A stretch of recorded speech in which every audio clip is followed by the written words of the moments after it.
It was pretty difficult to be vegan in Japan. I'm not gonna lie. I was shocked that there's not a lot of people there. And it was summer, so it was summer holiday, and it was almost nobody there. Comparing this to Tokyo, for me, it was first time actually in my life that I saw rice fields.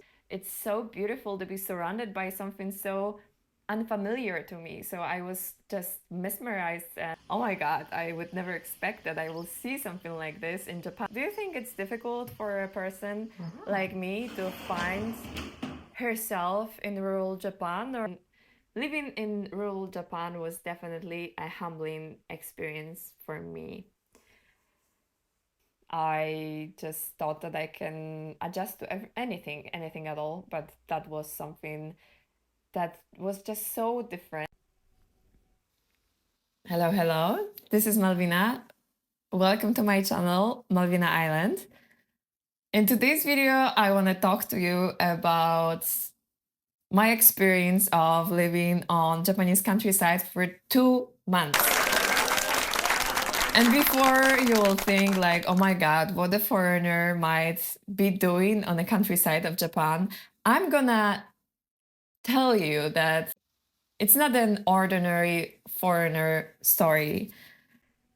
My name is Malvina, so like for those of you that don't know me, I come from Poland. But for the past 10 years, I lived already in several other countries. And I have never even imagined that I will ever come to Japan. In this video, I just want to share with you my experience and my story through my lens, through lens of a foreigner that was just simply never interested in Japan. The reasons that I went there might be a little bit different from the reasons of other foreign people coming there, so I just wanted to make it clear what I expect before going there. The first thing that come to my mind when I think about Japan, like I said already, is like that Japan is like this futuristic country. There's like automation and robots everywhere, and that Japanese people are very balanced and zen. And of course, I was not surprised getting to know you guys, Japanese people, like this. Like this was one of my very first biggest, nicest surprise that Japanese people are very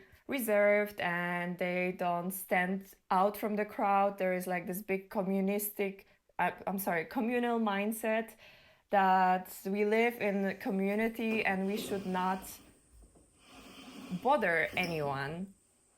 And I kind of appreciate it. Of course, it was a little bit difficult at times because like this individualistic mindset of mine, like I am this woman, I had completely different type of mindset that maybe Japanese people have. Of course, although I come from Eastern Europe, but I lived like more than 1/3 of my life abroad. My entirety of my adulthood, I live abroad. So how was it like to come there in the first place from a perspective of a person like me? So of course I was like I was so amazed about all of this endless rice fields and beautiful landscapes. Oh my god, this was one of the highlights of my entire stay over there. Japan has mountains everywhere, like from surrounding you from all of the sides, and weather was fantastic, even too good at times, and this humidity, because I spent there 2 months during summer, so the humidity was extreme, but I always wanted to enjoy and try to find something positive out of this whole experience. So I'm forever grateful that I had this opportunity to live there and experience Japanese lifestyle on the countryside of Japan. And there was like a beautiful river, and I remember for me it was first time actually in my life that I saw rice fields in general. What is obvious for Japanese people, it wasn't really obvious for me. I have never been to locations like this in my life before, so it was definitely amazing. And also like bamboo trees and bamboo forest, I have never seen that before, and I was completely mesmerized by it. It's so beautiful, like subtropical climate. I have never thought that Japan would be like this. I was thinking that Japan might be a little bit like the United Kingdom, you know? I have been to the UK several times, and the climate there is rather different. It's not so subtropical. Of course, it's an island as well, and I was thinking maybe it's like Japan, but Japan is much more hot, much hot. I would never expect that Japan is so hot. And also, like, not only the flora, but also fauna, so animals that I saw there and insects, like coming strong with all of the cicadas that are in Japan.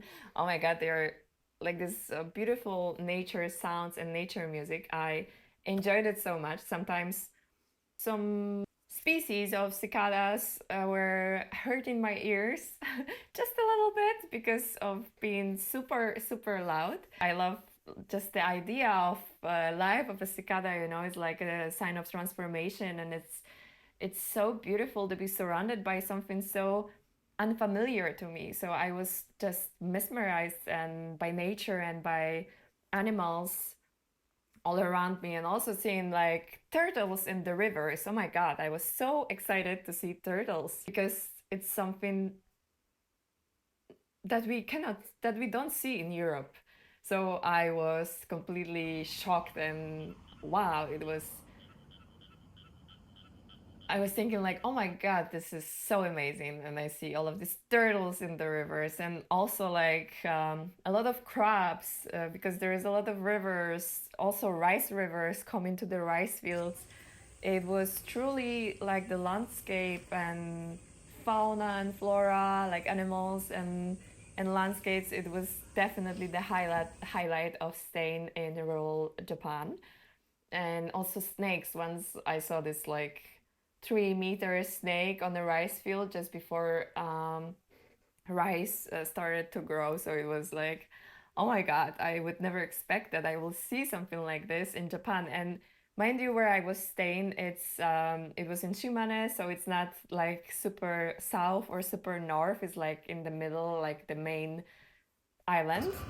So I just didn't expect that Japan looks like this, simply not like this, especially in that rural Japan, you know, and like this subtropical climate. And waterfalls, such beautiful waterfalls. I remember I went to see this beautiful waterfall that I made another video about. Check it out, definitely. It's one of my favorite videos that I have ever created on this channel. So please check it out and give it a like. It's more of a story. So when I went to visit this waterfall, I haven't seen a lot of people. Maybe there was another couple visiting it when I was there, and also like a senior trip, like a little bit older people, Japanese people went to visit it. So I was shocked that there is not a lot of people there. And it was summer, so it was summer holiday, and it was almost nobody there. Comparing this to Tokyo, it was still actually much more people than on the countryside of Poland. Um, but just attractions like this are just not known by Japanese people, or Japanese people prefer to stay indoors or on their farm. I'm not sure. In rural Japan, because we are focusing on this video on rural Japan.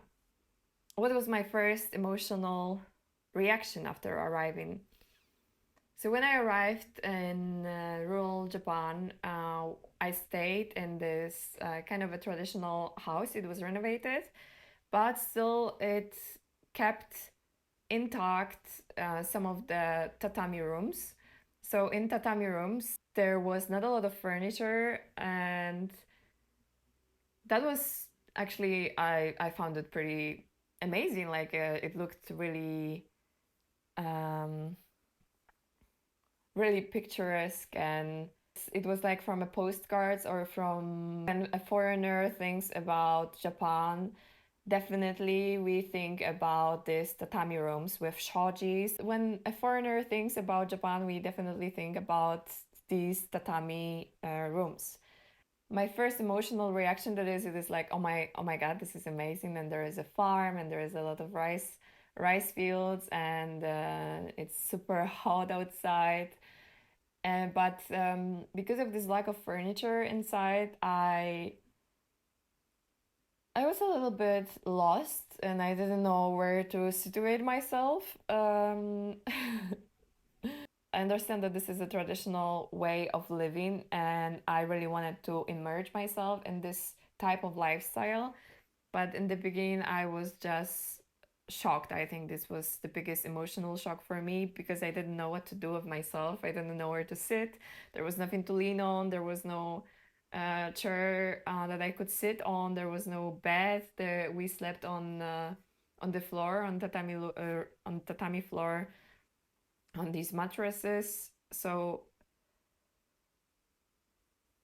that was kind of an experience, and having this topped with this humidity and heat during this time that I stayed, I it was really profound experience for me in a sense that it was really opening up like this discomfort in the first glance that I might experience. And I was actually quite emotional, especially the first days, and I didn't know how to fit in into this Japanese type of family, into this Japanese house. But after all, after some time, I readjusted myself, and it became better and better. But it's definitely something that made me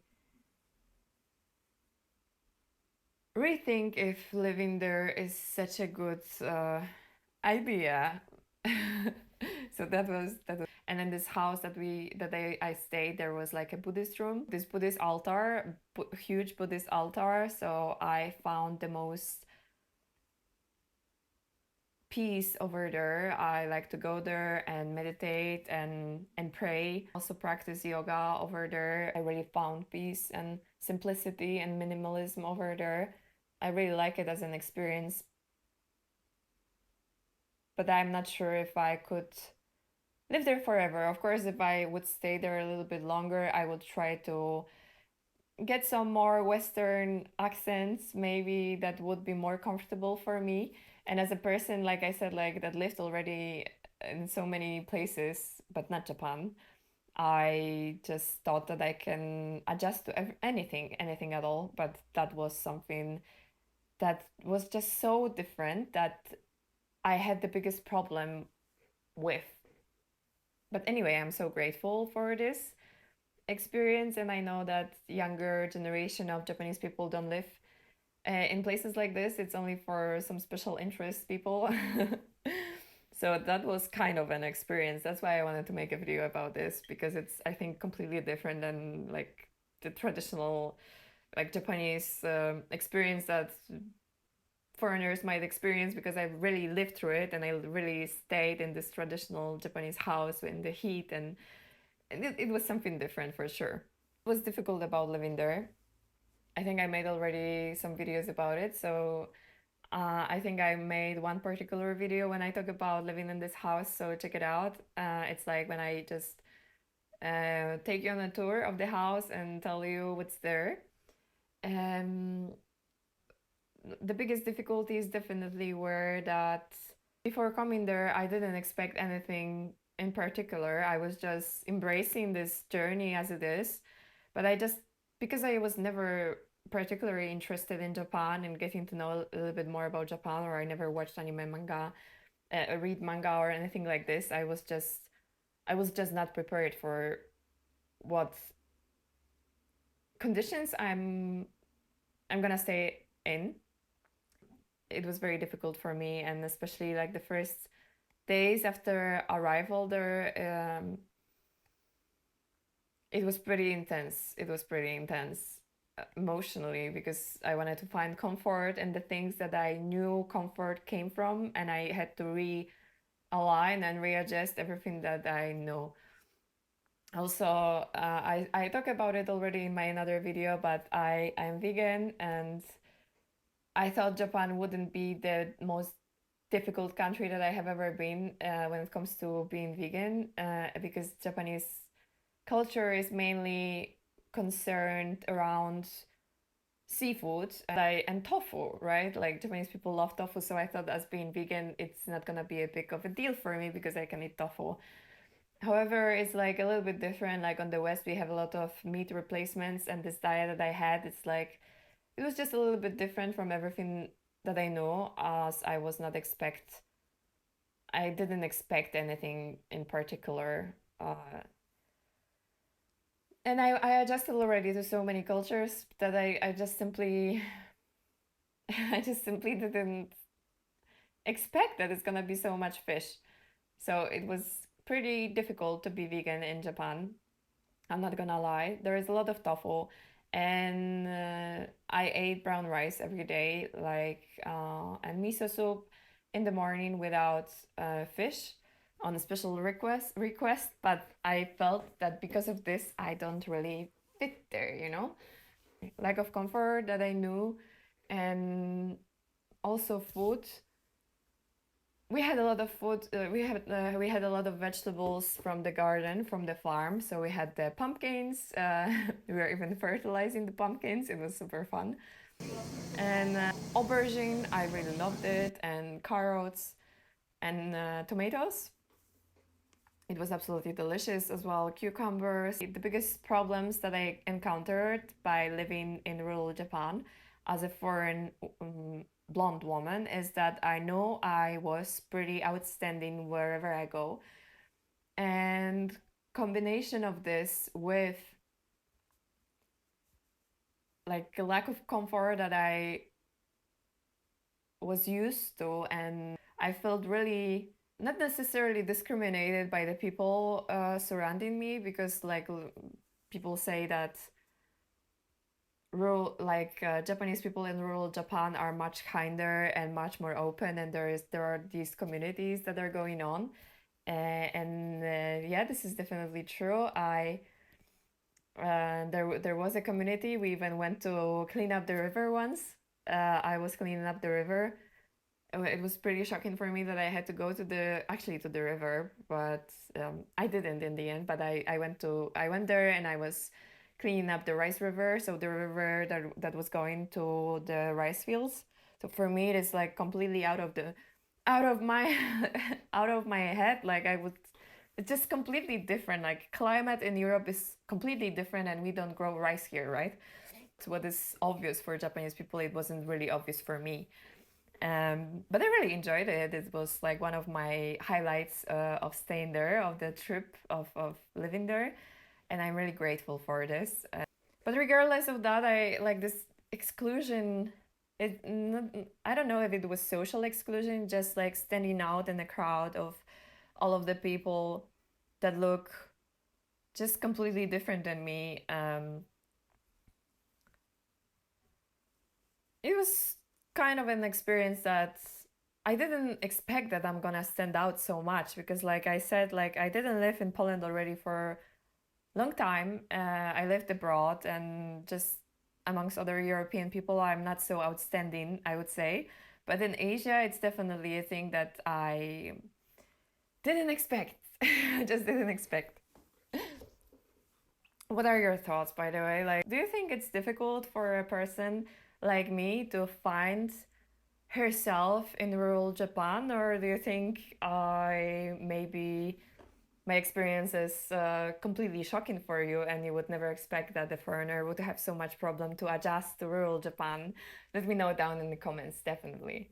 Even going to the supermarket was a hassle for me because I had to read some etiquettes, and I had no idea what is what, and I learned some kanji characters, but it was still like so difficult for me, and especially with my special diet, which is not so special in Europe. I have this impression, or even in Thailand, where I lived, it was kind of a yeah, I felt a little bit excluded from the society completely, and I really wanted to find myself, and I really would love to make friends there, but just I didn't have any opportunity. And the Japanese people that I met were super lovely and super nice, but I lacked this vibe. Like I felt that there is some kind of a distance between Japanese people and me that I couldn't break through. And maybe it's just like how Japanese people are. And of course, I understand this, but living in rural Japan was definitely a humbling experience for me. Didn't want to stand out more than I already did. I didn't want to make more problems than I already did, because like Japanese people don't I noticed, tend not to stand out from the crowd, and I'm already a foreigner, I'm already vegan, I don't speak the language, and I have a completely different mindset, and I felt that I just cannot fit in. I just felt that I cannot fit in, unfortunately. Now I saw that the new prime minister of Japan is a woman, is the first woman becoming a prime minister in history of Japan. But from what I heard, she has quite of a conservative mindset. It scares me a little bit. It's just I really hope that Japanese people will come and explore other cultures, and I hope that I can make some Japanese friends, that I can share my experiences, and we can have this open communication with. So if you want to be my friends, please leave me a comment or write me a private message if it's possible, maybe on Instagram. If you haven't followed me on Instagram, this is my Instagram account. You can definitely find me there. And if you want to talk to me, please contact me. Don't hesitate. I would love to share my experiences with you um, and see more of this youth of Japan and what do you think about politics, for example. Even if you're older, I would love to have this exchange of information because I believe that even when we have different views, completely opposing views, and we don't agree with everything that other person think, we need to find respect towards each other so we can talk and we can share these experiences, and if we don't agree, we should not hate each other. Like I definitely learned like from my mindset as well to be a little bit more patient or accepting. I'm not sure yet. Probably there is a lot of things that I still wanted to talk about, but I completely forgot. If you have any questions, please, as always, let me know down in the comments. Subscribe to this channel. Thank you so much if you stayed until this moment. I really appreciate that you're here. Thank you so much for supporting me, and see you in the next video.